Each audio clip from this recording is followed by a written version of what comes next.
সরকার ও মালিকপক্ষ থেকে সাংবাদিকদের উপর যে চাপ আসে তাতে প্রকৃত সাংবাদিকতা করা কঠিন বলে মন্তব্য করেছেন বিএনপির সিনিয়র যুগ্ম মহাসচিব Ruhul Kabir Rizvi. Dhaka reporters unity DRU এর ৩ দশক পূর্তি উপলক্ষে আয়োজিত অনুষ্ঠানে এমন মন্তব্য করেন তিনি। রাজধানীর সেগুনবাগিচায় ডিআরইউ প্রাঙ্গণে এ উপলক্ষে আয়োজিত র্যালিতে অংশ নেন রিজভী। পরে ডিআরইউ এর প্রতিষ্ঠাবার্ষিকী উপলক্ষে কেক কাটেন তিনি। এই সময় সেখানে রাখা বক্তব্যে বিএনপির এই নেতা বলেন, সাংবাদিকদের স্বাধীন সাংবাদিকতা করার জন্য নানামুখী সংগ্রাম করতে হয়।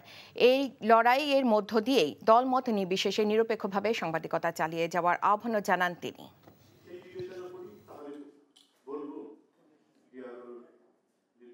শুধু রাজপথের সংগ্রাম দিয়েই হবে না, লেখনীর স্বাধীনতা থাকতে হবে এবং সেই লেখনীর স্বাধীনতা নিশ্চিত হতে হবে সংবাদপত্রের সাথে যারা যুক্ত, যারা সত্য তথ্য নির্ভীকভাবে যারা উপস্থাপন করবেন, তাতে আমাদের গণতন্ত্রের যে সংকোচন অবস্থা সেটা ক্রমান্বয়ে প্রসারিত হতে থাকবে।